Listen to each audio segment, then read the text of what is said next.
माणसाच्या जीवनामध्ये माणूस कोणत्या गोष्टींमुळे परेशान असतो याचं जर उत्तर विचारलं म्हणजे वर्तमान काळामध्ये आत्ता जे घडतंय त्याच्यामुळे किती जण परेशान आहे आणि जे घडून गेलंय त्याच्यामुळे किती जण परेशान किंवा जे घडणार आहे त्याच्या भीतीने किती जण परेशान। तुम्ही तुमच्या कल्पनांनी परेशान, हा तर मूर्खपणा आहे, परंतु जे होऊन गेलं त्याच्यामुळे पण तुम्ही परेशान। जर तुमच्या जीवनामध्ये भविष्यकाळ जर तुम्हाला जर चिंतन करायचं असेल तुम्ही भूतकाळाचा पण विचार करणार, पण जे वर्तमान काळ जगतात ते ना भविष्यकाळाचा विचार करणार ना भूतकाळाचा विचार। त्यांना आताच जगण्यामध्ये वेळ पुरत नाहीये, ते आताच एवढे ज्याच्यामध्ये रममान झालेले की त्यांना त्यांचा भूतकाळही माहिती नाही आणि भविष्य। जेव्हा तुम्ही तुमच्या आतापर्यंतची मेमरी तिचं ओझं घेऊन तुम्ही पुढे जायचा प्रयत्न करता तेव्हा तुमचं जीवन अवघड होईल। जोपर्यंत तुमच्या अंतःकरणामध्ये तुमच्या डोक्यामध्ये भूतकाळातले विचार जिवंत आहे, स्मृती जिवंत आहे, तोपर्यंत तुम्ही वर्तमान काळामध्ये जगू शकत नाही, म्हणजेच तुम्ही मृत आहे। जर तुमचं जीवन आज परेशान असेल, बोर्डम तयार झालेला असेल तर खात्रीशीर तुम्ही भूतकाळामध्ये जगताय की तुम्ही वर्तमान काळामध्ये जे आहे त्याचा आनंदच घेत नाहीये। आणि प्रकृती काय म्हणते, ज्यावेळेस तुम्ही वर्तमान काळाचा आनंद घेता त्यावेळेस तुम्ही शारीरिकदृष्ट्या, मानसिकदृष्ट्या, भौतिकदृष्ट्या आणि आत्मिकदृष्ट्या सुद्धा सक्षम बघता। ही प्रकृतीतले बदल जे आहे ते तुम्हाला घडवण्यासाठी, बिघडवण्यासाठी नाही। सर्वात सिंपल आणि साधी गोष्ट आहे, आत्ताचा क्षण आहे, परिपूर्णता। जे काही करताय ते अतिशय आनंदाने करा, त्याच्यामध्ये उतरा, चांगलं वाईट सोडून द्या, उतरा त्याच्यामध्ये। कर्म म्हणजे काय? कर्म म्हणजे जे अपूर्ण राहिलं ते कर्म, जे पूर्ण झालं ते कर्म नाही। जिथे तुम्हाला तृप्ती आली, तृप्त झाले तुम्ही, काही पण असू देते, त्याचं कर्म बंधन बनत नाही। कर्मबंधन कशाचं म्हणता? जिथे तुम्ही अतृप्त राहील, एखादी गोष्ट तुमची अपुरी राहील, तुम्ही ज्या मनामध्ये इच्छा निर्माण झाल्या त्या दाबल्या, तिथे भूतकाळामध्ये त्यांच्यासाठी लासूर बनतात। ज्यावेळेस ते तुमच्या जीवनामध्ये ते लासूर शिल्लक राहतं ते हळूहळू कुरूप तयार करतं आणि तुमचा तिथला जीवनाचा भाग खराब करतं आणि सतत तुमचं लक्ष खेचतं, वेदना आणलं। मग अशा ज्या गोष्टी तुमच्या जीवनामध्ये घडल्या आजपर्यंत त्या सगळ्या गोष्टी तुम्ही जोपर्यंत सोडत नाही तोपर्यंत तुम्ही जिवंतपणे जगू शकता। आमच्या आतमध्ये आम्ही नेहमी स्वच्छता ठेवली पाहिजे आणि विचार शुद्ध ठेवले पाहिजे। वर्तमान काळात जे घडते त्याच्यामध्ये आम्ही जगलं पाहिजे असं सुखरू। आणि मग जर आपण वर्तमान काळामध्ये जगायला शिकला तर आपोआप तुमचा भूतकाळ काय होईल, साफ होईल। शिवाजी महाराजांचं फार सुंदर वाक्य होतं, रायगडावरती कालच्या पुण्यावर आजचा दिवस उगवत नाही। हे त्याचाच अर्थ आहे शिवाजी महाराज एवढे धन्य, एवढे महान का होते? कारण ते असंच जगत होते, ते वर्तमान काळात जगत होते। काल काय घडलं त्याच्याची त्यांना काही फिकीर नव्हती। सगळं असं म्हणतात हे जीवन नित्य निवन, नित्य नवीन आहे, प्रत्येक क्षण नवा आहे, श्वास नवा, जीवन नवा आहे। तेव्हा तुम्ही पाठीमागे जे घडलं त्याचा तुम्ही अनुभव पाठीशी ठेवता इथपर्यंत ठीक आहे, परंतु त्याची बाधा ह्याच्यावर व्हायला नको।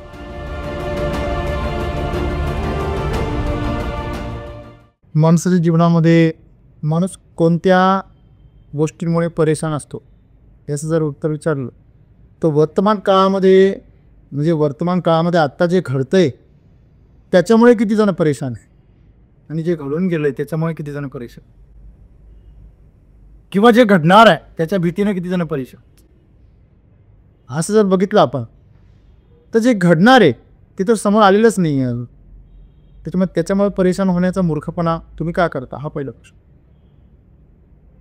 तुम्ही तुमच्या कल्पनांनी परेशान, हा तर मूर्खपणा आहे, परंतु जे होऊन गेलं त्याच्यामुळे पण तुम्ही परेशान, हा तर वेळे पण आहे। म्हणजे जे करून गेलेलं आहे, जो तुमचा भूतकाळ आहे, जळून राख झाली आहे, त्या राखेला तुम्ही किती जरी पेटवण्याचा प्रयत्न केला तरी ती पेटू शकत नाही। जीवनामध्ये सद्गुरू आज फार सुंदर गोष्ट सांगता की जे घडून गेलं ते तुमच्या जीवनातली राख, तिला जर पेटवायचं असेल तर तुम्हाला काय करावं लागेल, स्वतःलाच पेटवावं लागेल। आपण बघतो की महादेवाने या सगळ्या अंगावरती राख हसी, महाकाळ जो आहे उज्जैनचा त्याला अंत्यविधीतून जी तयार झालेली जी काही राख आहे, ज्याला आपण अस्थी म्हणतो, अशा त्या राखील त्याला स्नान घातलं जातं, तेव्हा त्याची पूजा पूर्ण होते. याचा अर्थ असा आहे की भूतकाळ ज्याने जाळून टाकला, पूर्णपणे राप करून टाकलं, पाठीमागचं काहीच नाही.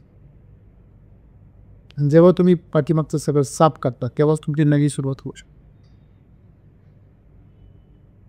तुम्ही असं म्हणता की चला आम्ही इथून ऑफिसमधून आमच्या घरापर्यंत निघा, तर तुम्हाला घरी जायचं असेल, तुमच्या रूमवर जायचं असेल, तुम्हाला पहिलं काम करावं लागेल, ऑफिस सोडावं लागेल. तुम्ही ऑफिसचा दरवाजा जोपर्यंत ओलांडत नाही तोपर्यंत तुमच्या घराकडचा प्रवास सुरू होऊ शकत नाही. तुमचा एक पाय जर ऑफिसच्या आतमध्ये अडकला तर तुम्ही घरी जाऊ शकत नाही. इथं तर हे ठीक आहे, पण ज्यावेळेस तुम्ही एखाद्या ट्रेननी प्रवास करता तेव्हा तुमचा एक पाय ट्रेनच्या आतमध्ये, एक ट्रेनच्या बाहेर आहे, आणि तुमचा मागचा पाय तुम्हाला बाहेर काढवतच नाही. आणि अशामध्ये ट्रेन निघाल, ती जर बुलेट ट्रेन असेल, तुमच्या किती बुलेट होईल काही तपास की. माणसाच्या शरीराची जरी ही अवस्था आहे, पुढचं पाऊल टाकताना मागचं पाऊल पहिलं उचललंच गेलं पाहिजे. ही आमच्या जीवनाची काय वस्तुस्थिती आहे. पण शारीरिक स्तरावरती तर आम्ही काही गोष्टींमध्ये पुढे जातो, परंतु मानसिक स्तरावर आम्ही गुंतून श्रीमंत सद्गुरू म्हणतात, जर तुमच्या जीवनामध्ये भविष्यकाळ जर तुम्हाला जर चिंतन करायचं असेल, तुम्ही भूतकाळाचा पण विचार करणार. पण जे वर्तमान काळ जगतात ते ना भविष्यकाळाचा विचार करणार, ना भूतकाळाचा विचार का. त्यांना आताच जगण्यामध्ये वेळ पुरत नाही आहे. ते आताच एवढे ज्याच्यामध्ये रममान झालेले की त्यांना त्यांचा भूतकाळही माहिती नाही आणि भविष्यकाळ. लहान मूल पहा, त्याला त्याचा भूतकाळही आठवत नाही आणि त्याला त्याचा भविष्यकाळही माहीत नसतो. जर बिंदास असतं, एक आज्ञानी माणूस आणि एक लहान बिंदास. कशामुळे? कारण त्याला कशाची फिकीर नसते. पण जेव्हा तुम्ही तुमच्या आत्तापर्यंतची मेमरी, तिचं ओझं घेऊन तुम्ही पुढे जायचा प्रयत्न करता, तेव्हा तुमचं जीवन अवघड होऊन. कसं अवघड होतं बरं? विचार करा. तुम्ही काल जेवण केलं, आजही जेवण केलं, आणि तुम्ही तुमचं पोट साफच करत नाही, फक्त खायचं काम करत आहे. कालचं जे आहे ते बाहेर टाकायचंच नाही, तर तुमची काय अवस्था होईल? फार छोटंसं उदाहरण घ्या. तुम्ही आता मागचा श्वास घेतला होता आणि तो सोडला एवढ्यात, बरोबर आहे ना? तो सोडू नका, त्याच्यामध्येच अडकून राहा. सोडल्यानंतर घ्यायचा नाही. माणसं मरतात तेव्हा त्यांचा श्वास बंद होतो, बरोबर आहे की नाही? मग तुम्ही तो श्वास चालू ठेवा, मरणारच नाही तुम्ही. तुमच्या हातात आहे मरणं जगणं.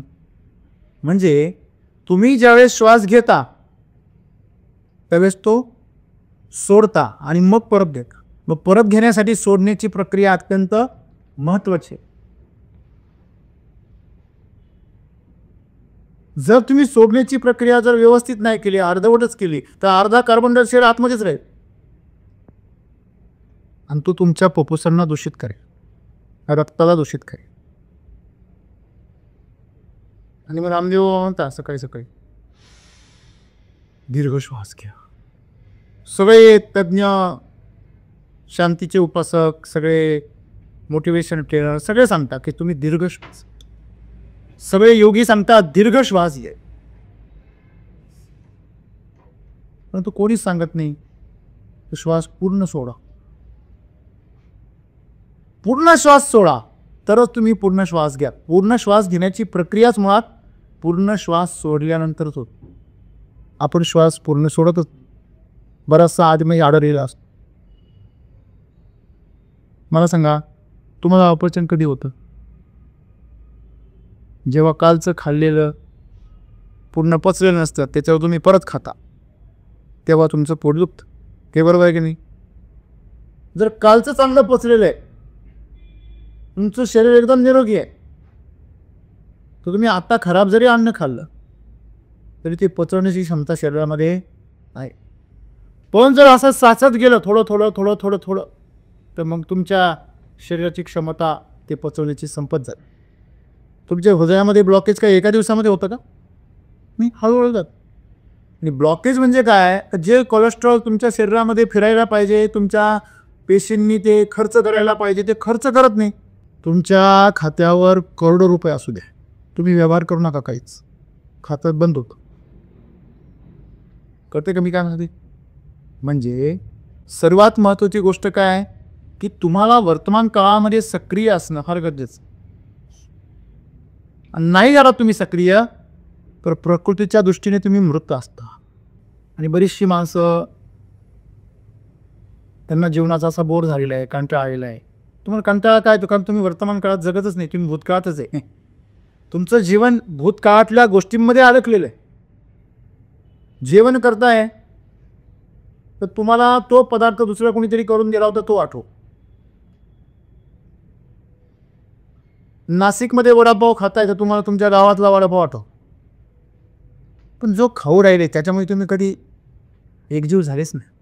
जोपर्यंत तुमच्या अंतःकरणामध्ये, तुमच्या डोक्यामध्ये भूतकाळातले विचार जिवंत आहे, स्मृती जिवंत आहे, तोपर्यंत तुम्ही वर्तमान काळामध्ये जगूच शकत नाही, म्हणजेच तुम्ही मृत आहे. ज्याला डॉक्टरांनी सगळं काही खायला बंदी घातलेली तो जिवंत असूनही मेल्यासारखा.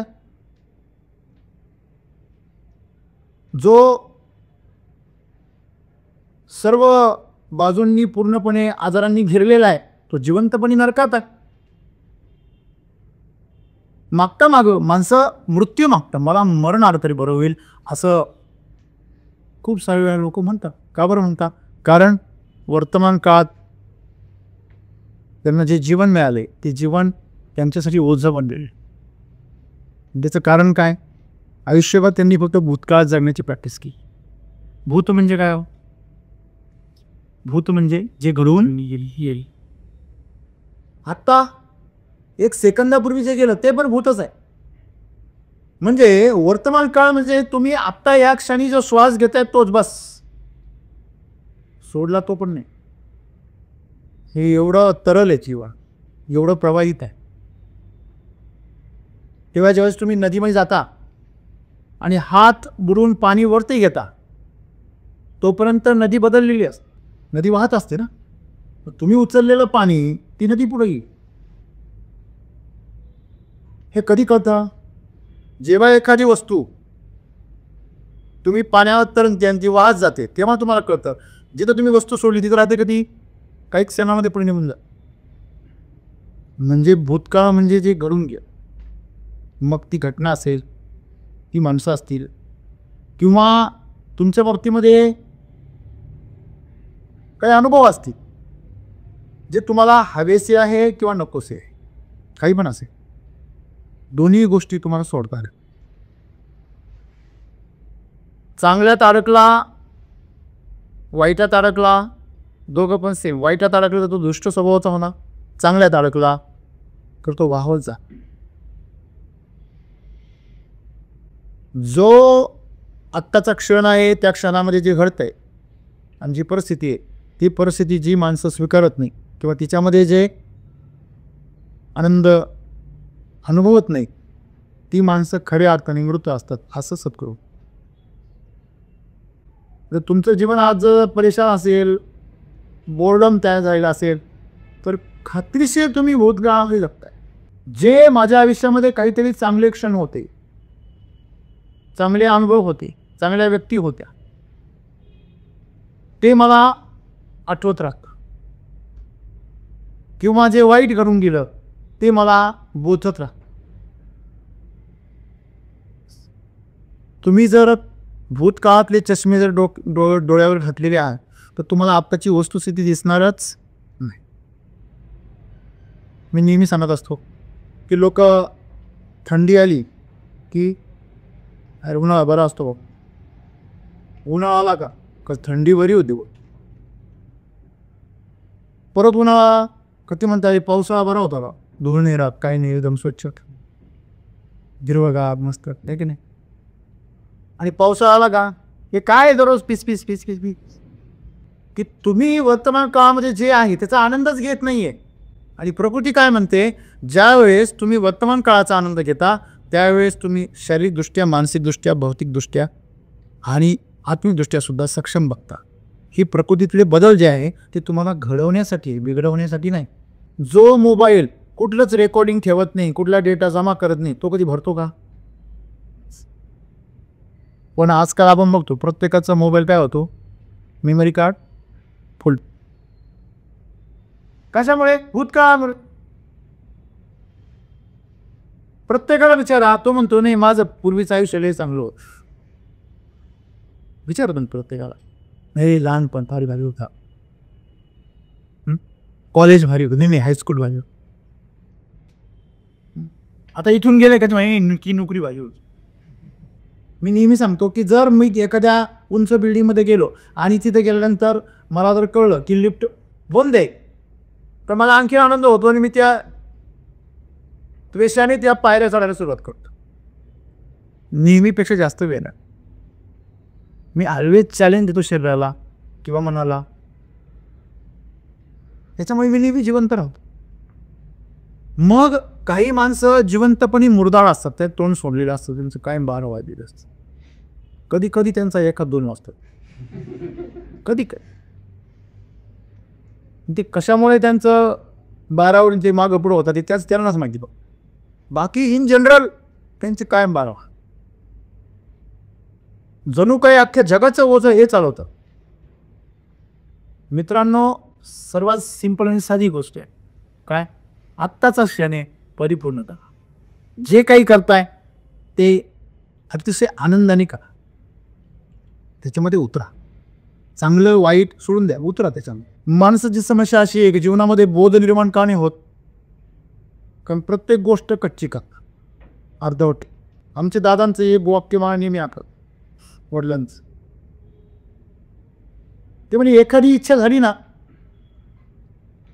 तर ती अशी पूर्ण करायची की परत ती इच्छाच नाही केली पाहिजे.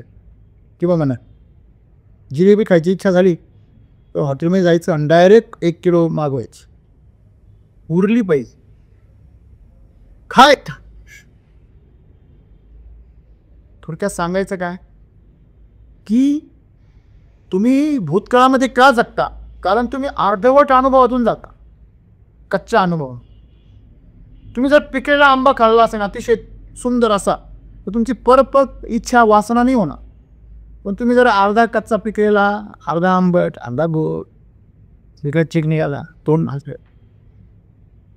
आमच्या सगळ्या जीवनातले अनुभव असेच आहे का, काही पण सुद्धा, अगदी खाण्यापिण्यापासून, भोगण्यापासून, संबंधांपासून, नात्यांपासून, सगळ्या गोष्टींमध्ये आम्ही फार ढोंगी आहोत. प्रत्यक्ष ज्यावेळेस ती गोष्ट करण्याची संधी मिळते ना, त्यावेळेस आम्ही पूर्णपणे त्याच्यामध्ये उतरत नाही आणि मग त्याच्यामुळे आम्हाला त्याचा परिपूर्ण अनुभव येतो. तो परिपूर्ण अनुभव न आल्यामुळे तिचा आमचा जीव अडकतो आणि त्याचा भूतकाळ तयार. कर्म म्हणजे काय? कर्म म्हणजे जे अपूर्ण राहिलं ते कर्म, जे पूर्ण झालं ते कर्म नाही. जिथे तुम्हाला तृप्ती आली, तृप्त झाले तुम्ही, काही पण असू देते, त्याचं कर्म बंधन बनत नाही. मग कर्मबंधन कशाचं म्हणता? जिथे तुम्ही अतृप्त राहील, एखादी गोष्ट तुमची अपुरी राहील. गुलाबजाम समोर बघितले वैदिकचे, एक सगळ्यांना भेटला, पण 3-4 जणांनी 2-2 खाल्ले. मग आधी अजून काही जण असतात त्यांना वाटतं यांना 2-2 भेटले, बघा कांडी, म्हणजे खाऊन सुद्धा अतृप्त. जो खाल्ला त्याच्याकडे लक्ष नाही, जो दुसरा देऊ राहिले त्याच्याकडे लक्ष. म्हणजे हे जे कर्म आहे असं म्हणतं की जे भूतकाळ आहे तुमचा, तो भूतकाळ तुमच्यामध्ये सतत जिवंत ठेवायची तुमची जी वृत्ती आहे, ती वृत्ती कशामुळे? कारण अर्धवट जगण्या.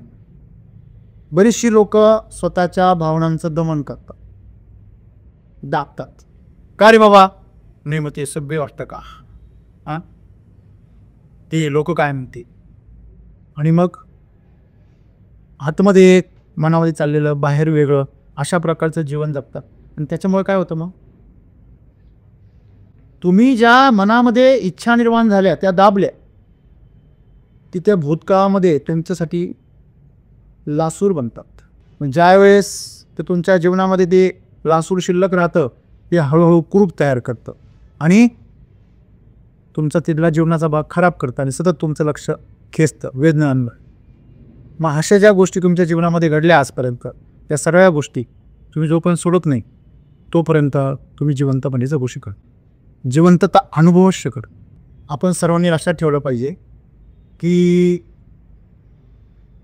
आमच्या आतमध्ये आम्ही नेहमी स्वच्छता ठेवली पाहिजे लक्षामध्ये, आणि विचार शुद्ध ठेवले पाहिजे. वर्तमान काळात जे घडते त्याच्यामध्ये आम्ही जगलं पाहिजे असं सुखरू. आणि मग जर आपण वर्तमान काळामध्ये जगायला शिकला तर आपोआप तुमचा भूतकाळ काही वेळ साफ होईल. बघा, जेव्हा जेव्हा तुम्ही कुठल्याही गोष्टीचा आनंद घेता ना तेव्हा तुम्ही सगळं विसरलेले असता, बरोबर आहे. किंवा तुम्ही जेव्हा संकटात असता तेव्हा सुद्धा तुम्ही सगळं विसरलेले असता. म्हणजे सद्गुरू हेच म्हणतात की तुम्ही माणसं स्वतःसाठी संकट निर्माण त्यासाठीच का सगळं विसरता. आपण संकल्प करूया की आपण आपल्यातला भूतकाळ साफ करूया आणि आता वर्तमान काळात जगण्याचा आपण निश्चय करूया. प्रयत्न नाही, निश्चय करूया. जेव्हा तुम्ही वर्तमान काळात जगाल तेव्हा ना तुमच्याकडे भूतकाळ शिल्लक असेल ना भविष्य का. मला सांगा, माणसं दारू का पिता? बघा गंमत बघा माणसाची. दारू का पिता? टेन्शन घालवण्यासाठी. असं ऐकलं असेल ना तुम्ही. शरीराचं शिनबाग घालवण्यासाठी, टेन्शन घालवण्यासाठी. व्यसन का करता? काहीतरी विसरायचं आहे ना.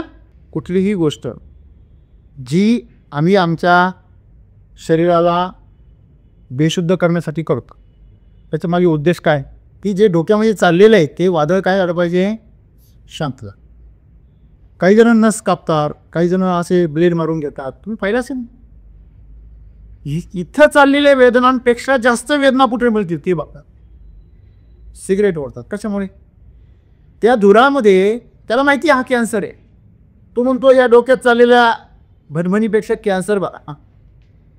त्या क्षणी त्याची मनस्थिती तशी असते. का? साधी गोष्ट आहे. तुम्ही जर काही गोष्टी डब्यामध्ये तुमचं जेवण आहे, बरोबर आहे ना, कालचं जेवण आहे, तुम्ही ते कालचं शिल्लक राहिलं मग ते तसंच ठेवलं. परत आजचं भड, आजचं पण थोडं शिल्लक राहिलं, परत उद्याचं भाग. चौथ्या दिवशी काय काय असं म्हणजे तुमच्या शेजारची पण पळून जाते. ए डबा बंद कर तुला, आणि तू बी बाहेर नाही. पण डब्याची जरी ही अवस्था आहे 3 दिवसामध्ये, तुमच्या मेंदूची काय अवस्था असेल? जेव्हा लोक तुमचं नशीब आहे डोक्याचं एखाद्याचं डोकं उचकून पाहते, डोकं उचकायची जर सोय असतील, डोक्यात विचारांचा जर वास आजूबाजूला पसरला असता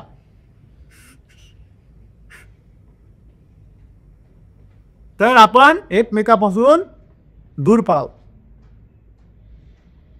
ते बरं आहे. मन कवडे नाही लोक. एखादा असतो तुमच्या आयुष्यात तोच परेशान राहिला असतो. थोडासा मनकवडा असतो तुमच्या बाबतीमध्ये, तो फार परेशान राहिला असतो. अगं बाई यार इच्छा, त्याला विचारतो, तो म्हणतो हे देवी ही शक्ती काढून घे.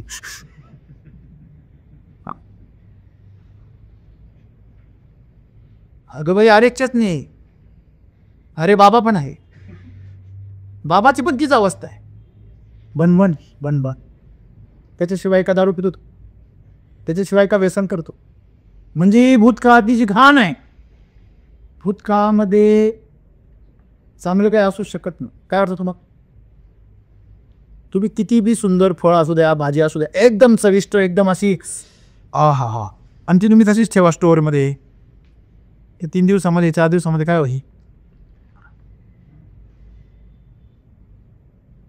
काल परवा मिटक्या मारत आणि तोंडात पाणी येत होतं, आज तुमचं पाणी पाहत. ही भूतकाळातली का?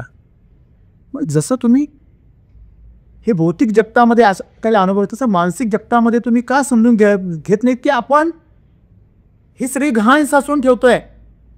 ठीक आहे, त्याच्यामधलं काही गरजेचं पण असेल तर प्रकृती तुम्हाला ते साठवून ठेवायला मदत करेल ना. तुम्ही का साठवता? मला सांगा.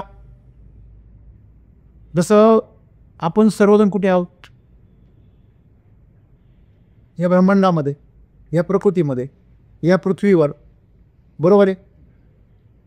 मग आपण या पृथ्वीचा जे काय आहोत, हिस्सा आहोत की नाही. मग ह्या प्रकृतीच्या बाबतीत जे काही घडतंय ते आम्हाला पण लागू आहे. मग तुम्ही त्याच्यापेक्षा जर वेगळं काही करायचा प्रयत्न केला तर काय होणार? तुम्हाला याचं उदाहरण सांगतो.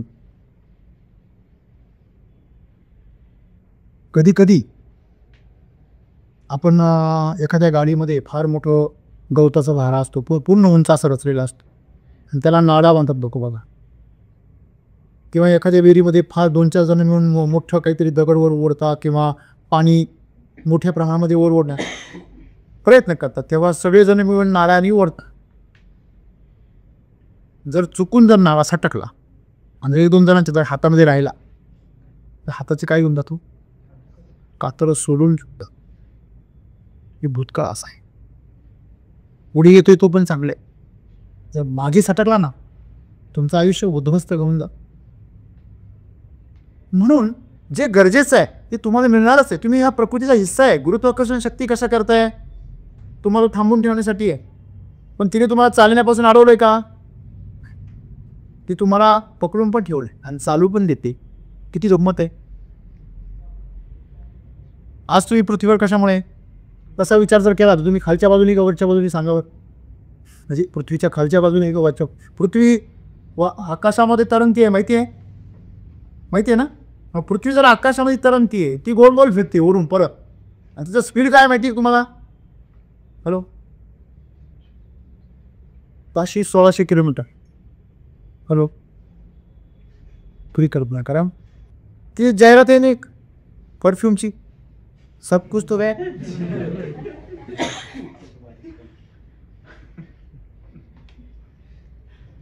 मित्रांनो, आमचं सब कुछ जातं पण आमची मेमरी का जात नाही? हां, मेमरी आणि पॉकेट त्याचा सुगंध राहिला आणि तुमच्या मेमरी राहील, एवढंच फरक. राहिला का नाही राहिला ते तिलाच माहिती. लोक आपल्याला पण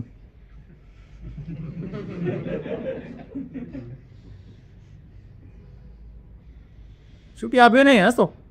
म्हणजे आपण हे समजून घेतलं पाहिजे की जीवनामध्ये आम्ही जे काही साठवून ठेवतोय तो आमचा भूतकाळ आहे. शिवाजी महाराजांचं फार सुंदर वाक्य होतं, रायगडावरती कालच्या पुण्यवर आजचा दिवस उगवत नाही. हे त्याचाच अर्थ आहे. शिवाजी महाराज एवढे धन्य, एवढे महान का होते? कारण ते असंच जगत होते. ते वर्तमान काळात जगत होते. काल काय घडलं त्याच्याची त्यांना काही फिकीर नव्हती. तुम्हाला जर खरोखर असं वाटतंय की तुमच्या जीवनामध्ये दुःख आहे, त्रास आहे, वेदना आहे किंवा बोर्डम आहे, बघा दुःख त्रास नसेल, काही लोकांच्या जीवनामध्ये बोर्डम असते. चांगले वाईट अनुभव घेण्यापेक्षा बोर्डम म्हणजे आणखीन वाईट. ही भरकटलेली पेशी असते, इकडं तिकडं असते, सिरस भरस तिथे कॅन्सरचा गोळा करते तो उपवास. आणि म्हणून रस्त्याने जर व्हायरस भेटला तर ती व्हायरस बी होऊन जात. भूतकाळात ज्या गोष्टी आहेत मित्रांनो, त्या गोष्टी आपण शोधल्या पाहिजे आणि काही झालं तरी वर्तमान काळात जगलं पाहिजे. तुमच्यासाठी जे गरजेचं आहे ना ते तुमच्या स्मृतीमध्ये राहणार म्हणजे राहा. पण माणसं काय करायला माहिती का जे गरजेचं नाही आहे ते साठवून ठेवायला. माणूस दुसरं काय साठवू शकतो? एखादा असं कचरा वगैरे असं पडलेल्या गोष्टी गोळा करणारा मुलगा असतो. त्याला तुम्ही जर एखाद्या मंगल कार्यालयामध्ये सोडलं, जा आणि एन्जॉय कर, मग तू काय एन्जॉय करी? तू छानपैकी एखाद्या खुर्ची जाऊन बसेल, आनंद घे, लग्नामध्ये ते जेवण आहे त्याचा स्वाद घे, मस्तपैकी जाऊन फोटो काढेल की आणखीन एखादी त्याला काय सत्कार वगैरे स्वीकार असं करेल का? की तू काय करणार? पुढं बाटली पडली आहे का? पुढं कोणाची वस्तू पडली आहे का? एखादं ताट गोष्ट राहिली आहे का? एखाद्या ताटावर तू हे मारा, कोण गोष्ट टाकते? हॅलो, बरोबर बोलते. म्हणजे की जीवन तर सुंदरच आहे पण तुम्ही तुमच्या भूतकाळातल्या सवयींमध्ये अडकलेले.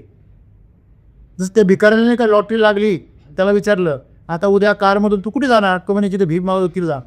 म्हणजे ही मेमरी जी आहे ना मागची ती तुम्हाला सोडत नाही.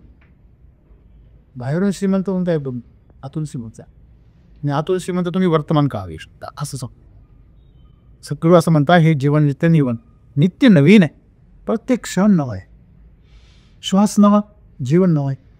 तेव्हा तुम्ही पाठीमागे जे घडलं त्याचा तुम्ही अनुभव पाठीशी ठेवता इथपर्यंत ठीक आहे, परंतु त्याची बाधा ह्याच्यावर व्हायला नको. तुम्ही जर आता समजा अगोदर पेढे खाल्ले आणि तुम्हाला जर चहा दिला तर शरीरसुद्धा भ्रमित होतं. तुम्हाला जर दारू पाजली तर तुम्हाला इथं लगेच स्वर्ग दिसायला लागला. म्हणजे मला अनुभव नाही आहे बरं का. म्हणजे ज्या ज्या गोष्टी लोक वर्णन करतात, जे पिलेले आहेत त्यांच्याबद्दल सांग. का बरं स्वर्ग निर्माण होतो? कारण त्यांनी आपल्या अवतीभोवती नरक निर्माण केलेला असतो. तो नरक ते विसरतात तेवढ्या काळासाठी आणि त्याला स्वर्ग समजतात. काल घाणीमध्ये कचरा गोळा करत होता, आज मंगळ कार्यालयामध्ये कचरा गोळा केला, त्यासाठी हा स्वर्गच. हॅलो, मग आमचं जो मन आहे, आमचं मन या कचरा गोळा करणाऱ्या मुलापेक्षा वेगळं. ते कुठेही गेलं ना चांगले अनुभव घेऊन येत नाही. कारण आपली पात्रता तेवढी आहे ना. या प्रकृतीच्या पुढे प्रकृती तुमच्यासाठी जे करेल ते प्रचंड मोठं असेल, पण तुम्ही मध्ये स्वतःचं मन, अरे मी केलं मग असं आहे. म्हणून तुम्ही एक लक्षात ठेवलं पाहिजे, हे सर्व प्रकृती घडून आणते. जर सगळं तिच्या मर्जीने चाललेली आहे, मी का माझी मर्जी करू? बरोबर आहे की नाही? आणि म्हणून मित्रांनो, आपली पात्रताच नाही आहे की काय योग्य आणि काय अयोग्य हे ठरवलीच. ज्या परमात्म्याने आपल्याला निर्माण केलं, ज्या प्रकृतीने आपल्याला पालन पोषण केलं, ती ठरवेल. तुम्ही स्वतःला जर रिकामं ठेवलं तर ती तुम्हाला योग्य गोष्टी तुमच्यामध्ये भरेल. आणि तुम्ही जर स्वतः भरायला लागले तर तिला माहिती आहे तुम्ही कचराच भरणार नाही.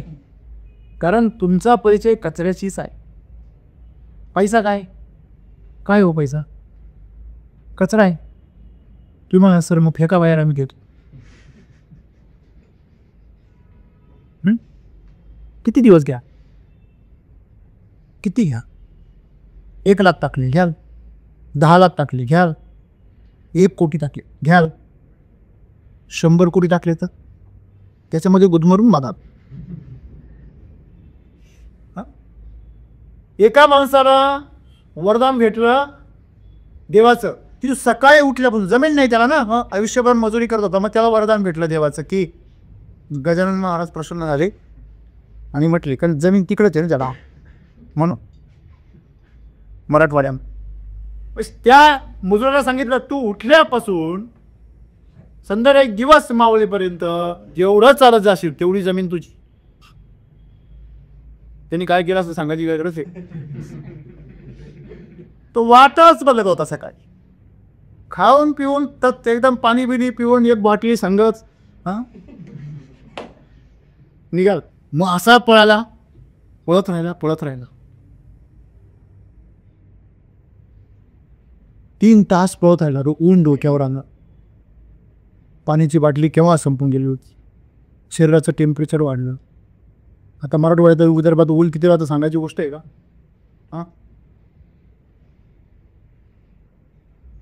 जेव्हा ऊन डोक्यावर आलं आणि त्याचा श्वास कोंडायला लागला, धाप लागली, तरी पण पळत राहा. कशाला पळतोय हे बी विसरून घ्या. मेंदू भ्रमित झाला आणि खाली कोसळला आणि अटॅक करून मेला. जमीन तिथंच राहील. हा घ्यावं आपण त्याला हसू राहिलो. आपलं काय हो? आपण कचऱ्याच्या मागेच. पैसा कचराच आहे, मान सन्मान काय कचराच आहे. मला सांग, किती वेळा मुख्यमंत्री झाल्यावरती एखादा आमदार खुश होईल? हॅलो, विचार आहे एखाद्या आमदार, विचार का तू किती वेळा मंत्री झाल्यावर तू खुश होशील? तो नाही पंतप्रधान पाहिजे काय कळतं का तुम्हाला? म्हणजे जीवनामध्ये ह्या सगळ्या ज्या गोष्टी आहे ह्या कशामुळे तयार होतात? कारण आम्ही भूतकाळामध्ये जे अनुभव घेतले, आम्ही जे काही त्रास सहन केला, त्यातून आम्ही अशा कल्पना तयार केल्या की खूप पैसा आला की मी आनंदी होईल, खूप मानसन्मान मिळाला की मी आनंदी होईल. पण आम्हाला हेच कळत नाही, जे आत्ता आम्ही कर्म करतोय ना, ते कर्म करण्यात आनंद आहे. त्याच्यामुळे जर आम्ही आनंद स्वीकारला, आता वर्तमानात आम्ही जर जगायला लागलो, तर आम्हाला या गोष्टीची अपेक्षा राहणार. तुम्ही पैसा कमवू नका, मानसन्मान कमवू नका, किंवा तुम्ही जीवनामध्ये आनंद कुठल्या गोष्टींचा भोग घेऊ नका, हा मुद्दा नाही. मुद्दा हा आहे की तुमची प्राथमिकता जी आहे की ती आत्ता जगण्यात असते. बरेच लोक पैसेच असो, काही लोक गरजेपेक्षा जास्त खर्च करतात. ही दोघं पण मूर्ख आहे. तुम्हाला संध्याकाळी बिंदास झोप लागली पाहिजे असं जाता, एवढं जर तुम्ही करू शकले आणि संध्याकाळी तुम्हाला एवढा आनंद झाला पाहिजे की आज मी काहीतरी जगलो, मी कोणाच तरी उपयोगाला आलं लक्षामध्ये. आणि तुम्हाला कशात आनंद वाटतो ते कळा आणि ते जगा, तर तुम्ही खऱ्या अर्थाने जिवंत राहा. नाहीतर तुमचा वर्तमान काळ मृत आहे. आणि म्हणून लोक म्हणतात अख्खं आयुष्य केलं तरी जगायचं राहून गेलं. बघा फार ह्या असे मेसेजेस तर एवढे फास्ट पळतात. हां, टाटा असं सांगून गेले, लता मंगेशकर असं सांगून गेल्या. अरे बाबा, रामकृष्ण पण सांगून गेले. तुला काय फरक पडला? हां, आज राम सर सांगताय, काय फरक पडला? उलट वरून 1 तास उभं राहण्याचं, तात्काळ उभं राहण्याचा त्रास होतो. म्हणजे हे जे आमचं जगणे मागचं उभं राहिलो हे कुणी आठवण करून दिली शरीराला? मी अर्ध्या तासापासून किंवा 1 तासापासून उभा आहे, हे आपल्या शरीराला कोण आठवण करून देतात? कोण करून देतात? आपणच. हे तू उभा आहे बरं का, तो राम सर काय म्हणते गेलो असे. म्हणून आम्ही वर्तमान काळ जगत नाही ना, म्हणून सुख आम्ही कुठेतरी अडकतो. आम्ही पटकन अडकतो कुठेतरी प्रवाहामध्ये, कुठेतरी एखाद्या विचारात अडकतो, एखाद्या माणसात अडकतो, एखाद्या चेहऱ्यात अडकतो, एखाद्या वस्तूत अडकतो, पैशामध्ये अडकतो, कल्पनेत कुठेतरी अडकतो आम्ही आणि मागे जातो. शरीर पुढे जातं, काळ पुढे जातो आणि विचार मागे अडकून लागतो. आणि ह्या सगळ्या गोष्टींमुळे आज आम्ही अस्तव्यस्त आहे. कल्पना करा बरं, एखादी मोटरसायकल चाललेली, तिची चाकं मागे राहिली, शरीर पुढे गेली. तुम्ही ते सायकल मोटरसायकलवरती उंच हवेमध्ये जंप घेणारे आणि पुन्हा राईड करणारे सीन पाहिले असतील ना? वर गेल्यावर मोटरसायकल पूर्ण सोडून देता हवे आणि परत कॅच करता. तुमच्या अंगावर काटा आहे, तुम्ही ते सोडली त्या लक्षात, ते नाही लक्षात ठेव, आता पकडली ती लक्षात ठेव. मित्रांनो, वर्तमान काळ जगायचा आहे. आणि म्हणून जीवनामध्ये कुठलीच गोष्ट अशक्य नाही आहे. फक्त एकच गोष्ट करा, आत्ता जगा. काय झालं, कसं झालं किंवा काय होणार आहे ह्याचं पण चिंता ठेवू नका. बिंदास एकदम लहान मुलासारखं निरागस जीवनाचा आनंद घ्या आणि पुढे चला. तुमचं जीवन जिवंत करा. नाहीतर आज तुम्ही जर टक्केवारी जर पाहिली तर जवळजवळ प्रत्येक माणूस हा 40% जिवंत असतो. 30-40%, 50%पर्यंत फार कमी जातात. त्याचा अख्खा दिवसाचा अभ्यास जर केला तर तो किती जिवंत आहे, तर जवळजवळ तो 90% झोपलेलाच असतो. लक्षामध्ये त्यातून तुम्ही जर बाहेर आले, तुम्हाला पटकन तुम्हाला जाणीव होते, अरे असा अचानक आपल्याला अशी जवळ जाणीव होते ना, ते तुमचं जागणं आहे.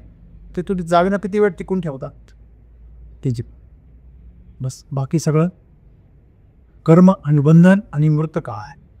आणि म्हणून आपण सर्वांनी माणूस म्हणून जन्माला आल्यानंतर कमीत कमी स्वतःला हे सतत जाणीव ठेवली पाहिजे की मला या क्षणाचा हे आत्ताच्या जीवनाचा अनुभव घ्यायचा, मला पूर्ण झोकून न्यायचं आहे, मला गेलेल्या क्षणात ऐकायचं